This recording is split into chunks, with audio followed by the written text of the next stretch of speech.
Family Guy is no stranger to dysfunctional relationships, but some take toxicity to a whole new level. From disastrous marriages to jealous affairs and friendships built on lies, the show turns love and loyalty into chaos. Here's a look at the most gloriously toxic relationships that left Quahog in total meltdown. If you're as stubborn as Stewie in the Family Guy episode Chick Cancer, you might find yourself stuck in a messy, toxic romance before you even realize it. This particular story began when Stewie unexpectedly ran into his old acquaintance Olivia at the grand opening of a new shop. Their history wasn't exactly picture perfect.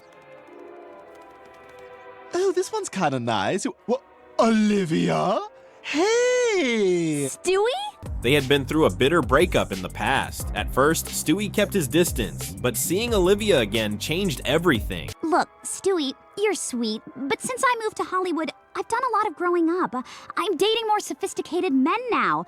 But it was good to see you.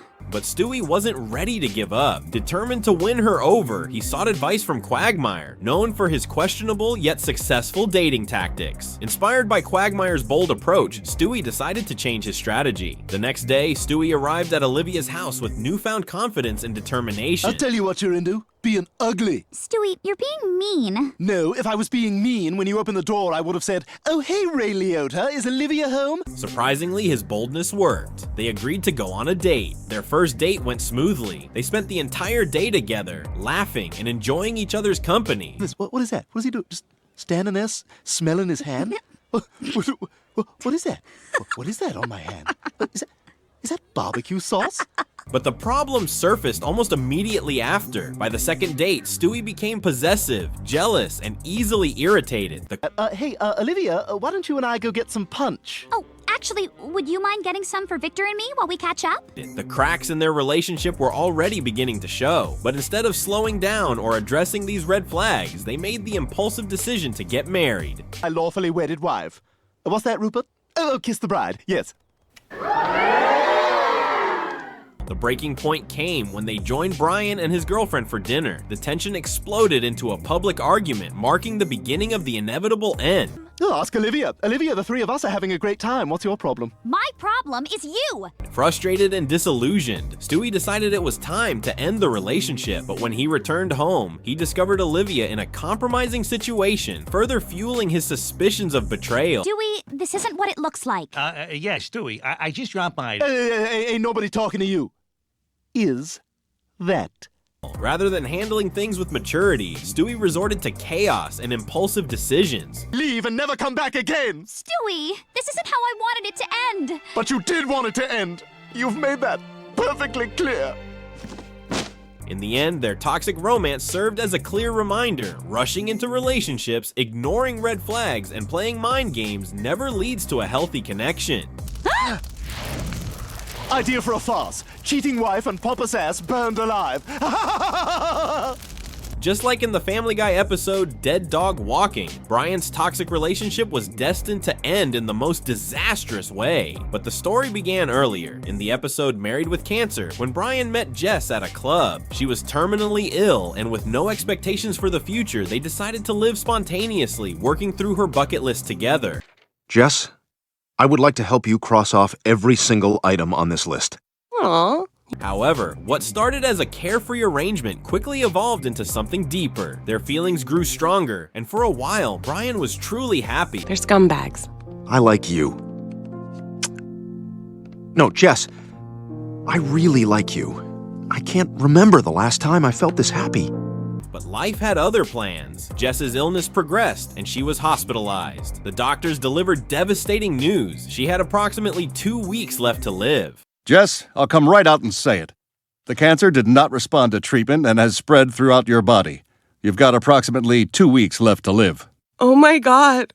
Overwhelmed by regret for the life she believed she would never have, Jess confided her sorrow about not getting married or starting a family. I never got to have the career she wanted, or get married, or have kids. Driven by emotion and a desire to give her happiness in her final days, Brian proposed. If you spent the rest of your life as my bride. Oh, Brian, yes! They organized a wedding, determined to make the most of the time they had left. Jess, I wish we had 1,000,000 years together. But what we have is this moment, and I wouldn't trade it for anything. With this ring, I vow to honor you and cherish you for the rest of the month. But then came an unexpected twist. The doctors revealed that Jess was going to survive. What should have been joyful news quickly turned into a nightmare. Brian never planned for the marriage to be long-term, and as the excitement faded, the harsh realities of daily life began to weigh on them. Ooh, I'm going straight to the kitchen to make my favorite meal in a tiny apartment. Microwaved salmon.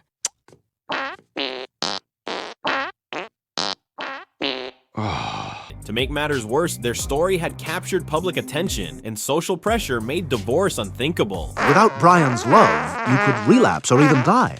Yes! No.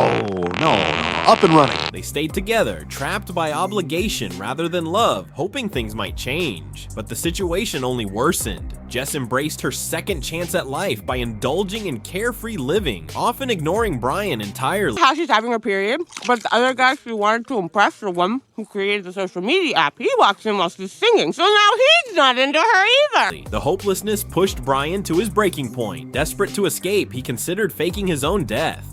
I don't have bed bugs. I'm burning it down so I can fake my own death. Can you throw me that white fur coat filled with honey-baked hams? What? I can't take it, Peter. Brian reluctantly agreed. He let himself go, gained weight, and slipped into laziness. I gotta say, Bri, the guys at Husbands are a little worried about you. They said you had 4 Scott Peterson fish sandwiches yesterday.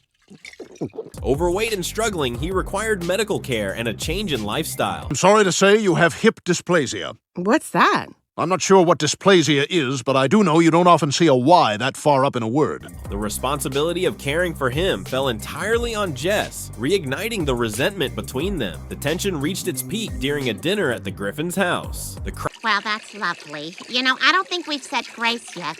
Oh, yeah. Bless us, O Lord, for these thy gifts which we Get out are of there, about to Mountain Dew. receive. With hip surgery scheduled for the next day, he believed relief was finally within reach. But Jess had other plans. So, what's this? Kinda like a pre-op? Are all these dogs having hip surgery? In a shocking betrayal, Jess attempted to end the marriage in the most literal way possible. Fortunately for Brian, Peter discovered what was happening just in time and intervened, saving him from an untimely fate. Oh, Peter, thank God! You got here just in time! You want to make $200? I do. It's beautiful! However, the ordeal wasn't over. In the aftermath, Brian and Jess confronted the truth about their toxic relationship. You're no better. You could have saved my life in the restaurant, but you let me choke to death. Okay, fine. I probably could have done more to save your life. This episode serves as a darkly comedic yet powerful reminder that staying in a bad relationship out of guilt, pressure, or fear of public opinion can only lead to misery. In the Family Guy episode, The Story of Brenda Q, a dangerous relationship escalates to a devastating outcome. The story begins when Quagmire fails to show up for a fishing trip with Peter and Joe, which is unusual for him. Hey. All right, well, we should probably go find out what's keeping Quagmire. Yeah, I guess you're right. And you know, Joe, I was thinking maybe one night we get dinner, just the two of us. Concerned, they go to his house and find him unconscious, hanging from the ceiling. Holy crap! Oh my god! He must have autoerotically asphyxiated himself! He is rushed to the hospital, where doctors diagnose him as being in a coma. Shortly after, Quagmire's sister Brenda arrives with her boyfriend Jeff. It quickly becomes clear that Jeff is aggressive. Hey, you touching my girl? Relax, Jeff, that's her brother. Yeah, that's how it starts. Come on, Brenda, we gotta get out of here. I need cigarettes and jeans. Later, back at Quagmire's home, Jeff's violent behavior escalates, and he openly mistreats Brenda, blaming her for his failures and displaying no remorse. Well, listen, how about I make us all some dinner, huh? Come here! You fat, ugly bitch! If today wasn't your birthday... Jeff, please, you're being... What? Disturbed by Brenda's situation, Quagmire and the Griffins attempt to intervene. Lois tries to persuade Brenda to leave Jeff, but during their conversation, Brenda reveals that the abuse is frequent and that she blames herself for it. You know, you don't have to stay with a man who treats you that way. Oh, Jeff's sweet. You don't see how soft and gentle he hits me when we're alone. Do you hear yourself? He shouldn't be hitting you at all. Quagmire then turns to Joe for legal help, but the law requires Brenda to file a formal complaint, which she refuses out of fear. I can't arrest Jeff unless Brenda files a formal complaint with the police. She won't go to the police. She's afraid of what Jeff will do. With no legal option and the knowledge that Brenda and Jeff are planning to marry, Quagmire, Peter, and Joe decide to take drastic action. Sorry. His soft, gentle humor connects effortlessly with my mainstream sensibilities. Let's waste this dick. They trick Jeff into joining them on a hunting trip, intending to eliminate him before he can harm Brenda further. However, Jeff discovers their plan. What do you mean, Jeff? You're gonna kill me, is that it? Despite this, Quagmire ultimately outsmarts him and ensures Jeff is no longer a threat. Though Brenda is heartbroken over Jeff's disappearance, the abusive relationship comes to an end. P.P.S. I really love Grape Ape. The end. Wow. I guess he's really gone. The episode highlights how dangerous relationships can leave victims feeling powerless. And while support from loved ones is essential, violence is never the ideal solution. Thanks for watching. Don't forget to like and subscribe for more Family Guy content.